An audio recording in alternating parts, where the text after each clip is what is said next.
स्वागत है दोस्तों आपका बाल विकास की आज की इस वीडियो में। दोस्तों अगर आप टीचर एग्ज़ाम की तैयारी कर रहे हैं तो बाल विकास साइकोलॉजी से आपके इन प्रश्नों में से एक नए क्वेश्चन आने की ज़्यादा से ज़्यादा संभावना बनी रहेगी। बढ़ते अपन सीधे पहले प्रश्न की ओर। मध्य बचपन अवधि है दोस्तों, मध्य बचपन की अवधि किस अवधि को कहा जाता है? तो 6 से 11 वर्ष का जो समय होता है ये मध्य बचपन की अवधि कहलाती है। दोस्तों 6 से 11 12 वर्ष तक की 6 से 12 वर्ष की आयु बाल्यावस्था भी कहलाती है। अगला प्रश्न दोस्तों, दूसरा प्रश्न, शिक्षा मनोविज्ञान में रिक्त स्थान अवस्थाओं में होने वाले मानव विकास का अध्ययन किया जाता है। दोस्तों शिक्षा मनोविज्ञान में शैशवावस्था, बाल्यावस्था और किशोरावस्था, इन तीनों अवस्थाओं को शैक्षिक दृष्टि से बहुत ही महत्वपूर्ण है।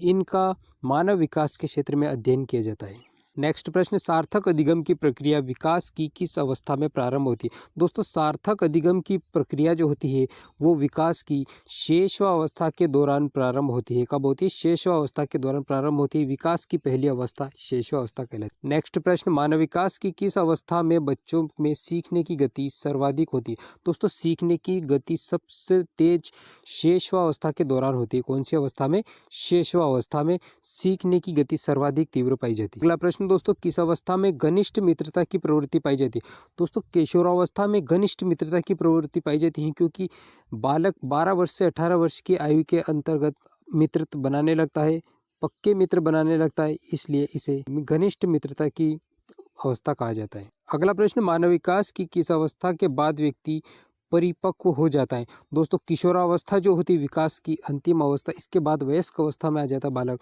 तो किशोरावस्था के बाद बालक परिपक्व हो जाता है। नेक्स्ट प्रश्न, किशोरों की सबसे नाजुक एवं संवेदनशील समस्या क्या होती है? दोस्तों किशोर जो होता है 12 से 18 वर्ष की आयु का बालक किशोर कहलाता है, और इसकी सबसे नाजुक एवं संवेदनशील समस्या कौन सी होती है? तो दोस्तों वो यौन संबंधी समस्या होती है। कौन सी? यौन संबंधी समस्याएं जो होती है वो सबसे नाजुक एवं संवेदनशील समस्या कहलाती है। अगला प्रश्न, किस अवस्था में बालक में नई खोज करने की और घूमने की प्रवृत्ति बहुत अधिक बढ़ जाती है? दोस्तों उत्तर बाल्यावस्था के दौरान, उत्तर बाल्यावस्था जो है इसमें बालक में नई खोज करने और घूमने की प्रवृत्ति बहुत अधिक बढ़ जाती है। दोस्तों उत्तर बाल्यावस्था की आयु 8 वर्ष से लेकर 12 वर्ष तक की होती है। नेक्स्ट प्रश्न, मैं कौन हूँ, मैं क्या हूँ, मैं कुछ भी हूँ आदि जैसी भावनाएं बालक के विकास की किस अवस्था में पाई जाती है? दोस्तों मैं कौन हूँ, मैं क्या हूँ, मैं कुछ भी हूँ, इस प्रकार की जो भावनाएं होती है ये बालक में किशोरावस्था के दौरान पाई जाती है। कौन सी अवस्था में पाई जाती है? किशोरावस्था में पाई जाती है। अगला प्रश्न दोस्तों, शिक्षण की विभिन्न विधियों के प्रयोग के लिए कौन सी अवस्था सर्वाधिक उपयुक्त है? दोस्तों शिक्षण विधियों के प्रयोग के लिए सर्वाधिक उपयोगी अवस्था बाल्यावस्था है। सबसे उपयुक्त अवस्था कौन सी है? बाल्यावस्था के दौरान अच्छी शिक्षण विधियों का प्रयोग करके बालक का सर्वांगीण विकास किया जा सकता है। मानसिक विकास, सामाजिक विकास, संवेगात्मक विकास, उसका सर्वांगीण विकास किया जा सकता है। अगला प्रश्न, मानव का विकास किस पर निर्भर होता है? दोस्तों मानव का जो विकास होता है ये उसकी वृद्धि तथा वातावरण जो होता है, मानव की वृद्धि और उसके आसपास के वातावरण से मिलने वाली परिपक्वता पर निर्भर करता है। किस पर निर्भर करता है? मानव का विकास उसकी वृद्धि और वातावरण से मिलने वाली परिपक्वता पर। अगला प्रश्न दोस्तों, जब किशोर में किसी वस्तु या समस्या परिस्थिति के लिए निजी स्तर पर निर्णय लेने की क्षमता का विकास परिपक्व हो जाता है तो इस अवस्था को कहते हैं। दोस्तों जब बालक में समस्या का समाधान करने या परिस्थिति के लिए निजी स्तर पर उसके निर्णय लेने की क्षमता का जो विकास हो जाता है, परिपक्व हो जाता है, तो इस अवस्था को क्या कहते हैं? तो इस अवस्था को दोस्तों संज्ञानात्मक विकास कहते हैं। कि क्या कहा जाता है इसे? संज्ञानात्मक विकास। अगला प्रश्न दोस्तों, अनुभव द्वारा व्यवहार में रूपांतर लाना ही अधिगम है, यह परिभाषा किसकी है? दोस्तों अनुभव द्वारा व्यवहार में रूपांतर लाना अधिगम है, ये परिभाषा गेट्स महोदय की है। किसकी है?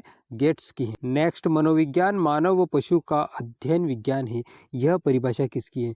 दोस्तों मनोविज्ञान मानव व पशु का अध्ययन विज्ञान है, ये परिभाषा दी थी मार्गन के द्वारा दी गई थी। किसने दी थी? ये मार्गन के द्वारा दी गई परिभाषा। अगला प्रश्न, प्रिंसिपल ऑफ साइकोलॉजी पुस्तक किसने लिखी थी? दोस्तों प्रिंसिपल ऑफ साइकोलॉजी पुस्तक लिखी थी विलियम जेम्स के द्वारा। किसके द्वारा लिखी गई थी? ये विलियम जेम्स के द्वारा प्रिंसिपल ऑफ साइकोलॉजी नामक पुस्तक लिखी गई थी। अगला प्रश्न दोस्तों, मनोविज्ञान व्यवहार का धनात्मक विज्ञान है, यह कथन किसका है? दोस्तों एक और परिभाषा है, मनोविज्ञान व्यवहार का धनात्मक विज्ञान है, ये कथन किसका है? दोस्तों ये कथन है वाटसन का। वाटसन इन्हें J.B. वाटसन भी कहा जाता है। दोस्तों वीडियो पसंद आया तो लाइक कीजिए, चैनल पर नए तो चैनल को सब्सक्राइब कर लीजिए, वीडियो अपने दोस्तों में ज़्यादा से ज़्यादा शेयर कीजिए, कमेंट कीजिए। मिलेंगे अब अगले वीडियो में, तब तक के लिए आपको बहुत बहुत धन्यवाद।